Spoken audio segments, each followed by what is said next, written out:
If you're a coach trying to grow your business in 2026, you might have noticed it's getting harder to get clients. It's not as easy as it used to be back in 2020 because people's behavior on the platform is changing. The platforms themselves are changing radically. The algorithms are pushing content more towards non-followers.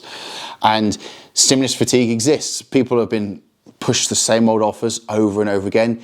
They are fed up of being hard sold to in DMs and AI faking loads of stuff where they can't trust anymore.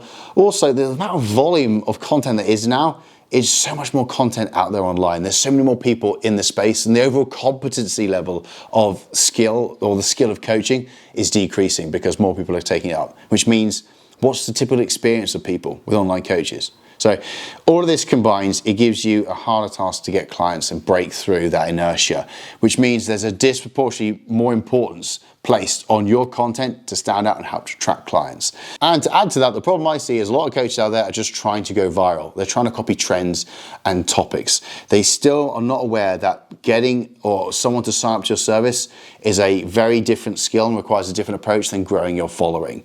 They are massive. Well, the difference in action threshold is so high. It's very different intent from someone following to someone inquiring, and you need a strategy which builds urgency and builds desire in the following. And that's what this video is going to go and do. It's going to explain why you might not be getting inquiries currently. And it's also, more importantly, going to give you information on what you need to do so you can go away and start to generate more urgency and tip people over that action threshold to inquire. And diving straight into it, the first thing you need to appreciate is there's different levels of awareness in your following. Someone who's just followed you and seen one bit of content is not going to be as informed as the people who've seen maybe 2 months worth of content or even a year's worth of content. So knowing this, you're going to start to appreciate that you can be a lot more efficient with your content. I mean, look at it this way. You've got your following, and inside that following, you have 4 different levels of awareness or different strata of people who are less informed to more informed. And I guarantee you right now, you're only producing content that appeals to the top 3%, the people in your audience who are ready to buy. The majority of people aren't. And this is why a lot of coaches, they post content and they think they need to get new followers because no one's interested anymore. Well, it's because your content is just designed to attract only a small percentage. If you had different angles in there, which we're going to go on to, you'll realize that you can be very efficient with a small audience. I mean, I got someone to $6,000 per month without actually having an Instagram following. We manually connected with people on Facebook and built it from scratch. Another client is earning $25,000 per month with under 4,000 followers. You don't need to go viral. It's a myth. You just need to be efficient. So underneath that, you've got 17% of people that are actively researching. What that means is they know they've got a problem. They just need to work out, is your service going to be useful? Is keto going to be useful? What solution do they need to the problem that they have? And again, that could just be the detail and clarity of you explaining. It could be a case study, of you going through and labeling what they're going through now and explaining how you got someone somewhere or somewhere they want to be. Underneath that, you've got 20% of people who are problem aware. So these people know they need a problem, but they're not aware of the solution. They're not actually moving forwards. This is where they need to be in more pain, to be honest. So this is delivering not trends or topics, but reading their reality back to them and labeling and referencing the problem, giving real precision on what they're going through, but also the pain of comparison we're showing and doing case studies with your clients. And then the vast majority of people are unaware. So again, this sort of content where you're trying to get people to sign up to your service, it's not going to be applicable for them. It's not even going to be applicable for these guys because they're not convinced on the solution. Content which is about you as a person, your opinions, well, that's applicable for everyone. And that's going to help drive more attention of these people. And then, like I said, if we can have a different approach where you have different angles of content, like let's just say, your Thursday content, you're happy because you know that's driving more people up into that from not aware to aware. You'll resonate with these people on a Saturday as well. So you're going to grab their attention, help move people up into this to start off with, get followers in. And then, your Wednesday content is going to help push more people into that because you're showing elements of your service. Again, this is making sure that you're not getting clients just now, but you're getting clients, in the near horizon, next week, next month, going forwards. It's having different angles. I mean, talking about different angles, we can go over, there's 3 main core pillars, but as I said, you've got to look at it like an action threshold. If this is the line people need to cross in order to buy, if you've got a content strategy which is just trying to replicate trends and just trying to get views, it's not really staying on the pulse of what people want or what they need, and it's not building urgency, it's not delivering intent. is what I'm trying to say. Views and intent, very different. Followers versus getting people to pay you, very different.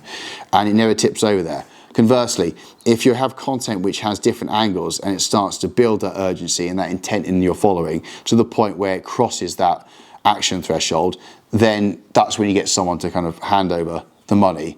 But again, that takes strategy. We'll break that down now. So 3 main pillars. Well, firstly, what you need to do is you need to basically switch from talking about topics into talking about problems. This really is exacerbating and making people aware. How do you make people aware of the problems? Well, again, you need to read their reality. You need to understand their psychology. You need to have such a granular level of detail about what they're going through. And again, this is why niching down, you've probably heard it and you've been beaten over the head with it, but it's relevant because in order to grab the attention of someone, you need to read their reality back to them. That's the only thing that's going to stand out in the mountain of content that they're exposed to. Plus, with the volume of AI now, there's literally no limit to what they see. Imagination is the only limit. If they want to see a shark drop kick a donkey, even the fact it doesn't have legs, someone will create that with AI, and then they're going to stick and watch that because we're all dopamine addicted little children online, because the average reading age, I think, is 4 years old once you're on socials. So that's what your competition is. The only way to beat that is your accuracy of how well you can speak their day to them, speak their problems, and explain their problems in a more way than they can understand themselves. Oh, we might as well do a direct and obvious plug here. I've got a school community which covers this in vast detail. There's a free trial link below. You can access it before you commit to anything.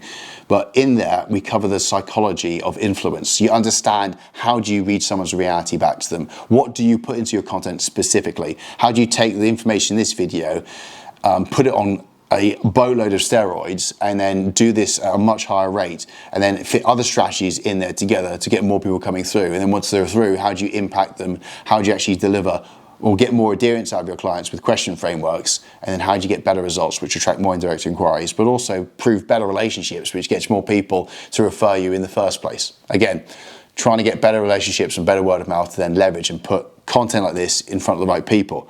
Anyway, problems are going to be key. Then that needs to kind of connect with, okay, what does your service look like?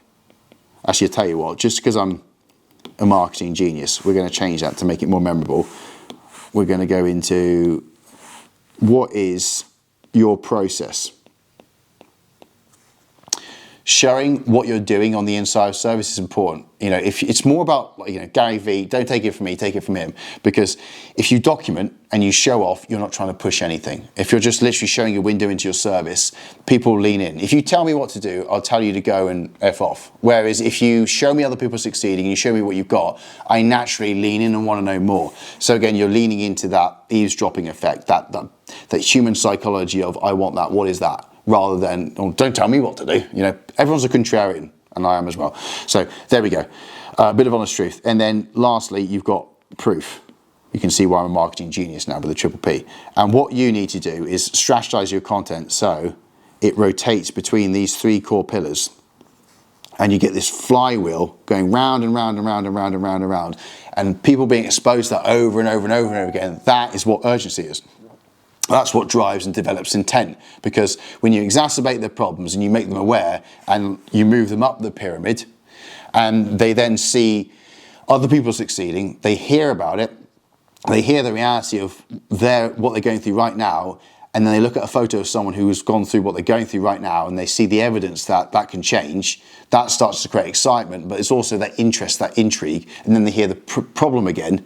And it's that pain of comparison. You're stretching these 2 points, and they're like a tennis ball, like ping pong, going backwards and forwards between them. That over time and exposure, that builds such urgency and desire to tip them over that action threshold, rather than just trying to grow a following and get mass views. And then obviously the missing link here is your process. What connects these 2 dots? What connects what I want with how I feel now and the exacerbation of my problems? Showing off what you do. And I say showing off what you do, visually seeing it. Can you visually represent it rather than just telling people? Can you show a graphic? Can you show a Canva?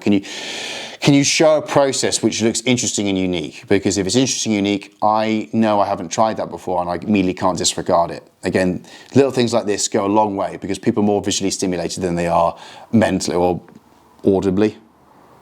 That's a word. It is a word because Amazon use it for their service, so audibly. So yeah, again, it's just representing what you do and showing it off, and then that connects the dots. And then this over time builds urgency. And obviously with the tips and the informative content, you want to kind of be aware a bit too much, because you don't want to we don't want to give away too much, because that cools off this tension between those two poles. Again, you just want to repeat this and have that structure in place where this goes round over and over and over, and you build it up. So in summary, I just want to make it very plainly obvious that we want to move away, from topics. You want to move away from trends, and you kind of move away from copying, because you can model what works, but if you copy someone else's voice, or you copy out someone else's strategy, you copy their tone and you don't stand out. And without you really finding out who you are, you can never market yourself correctly. And also, you never speak with the right tone and authority, because you know deep down that you're replicating something else. So it's worthwhile digging into what you're doing, what you're best at, to then stand on your own 2 feet. But once you know the problems you solve with the service and looking into your service, you can do that, and it just takes reps. And then what is it we need to do? Well, we need to have the 3 pillars, and we need to have accuracy. If that's that's a crosshairs. You need to have accuracy and the precision of understanding their psychology. And you need to to understand the psychology. Jesus, I was terrible at spelling. That's how you spell psychology, isn't it, John? Yeah. Understand the psychology of what they're going through, because that is going to make you stand out in the vast volume of content that they're going to be exposed to right now. But this is just one strategy which covers an element and an overview of content. I've got another 15 strategies in content alone, but there's over 100 within the community. You can access it below. There's a free trial. I'll let the content do the talking for it. I'm not asking you to believe me or accept it. Try it out and see how you get on. If you want to sign up clients and have a future in the coaching space, you have to adapt. You can't get away with the tactics that you used to use. And the one thing that will never ever change is understanding human psychology, because whatever format or whatever platform's in place, people buy from people, and the need for human contact is going through the roof, because everyone's talking to AI. That's creating an echo chamber. And the one thing that they're doing when they're kind of talking more, they're taking less action, because the more information they get, the less action they take. That builds frustration. Bang! You then put a bit of content out there, speaks their reality straight back to them, hits them straight between the eyes. You now have such authority in them, they look up to you. And again, we need leaders right now, because they're never going to find the information they need on their own with AI, because they don't know the problem they're dealing with, and they don't know this belief structure that's getting in their own way and crippling their progress. They're never going to know that unless someone with skill can point it out to them and make them aware. So they're just going to get continually frustrated using tools which overwhelm them, lead to analysis paralysis, and then you have such an opportunity to come in with clarity and give them that direction and excitement that they can move forwards. That's it for this one. I'll see you in the next.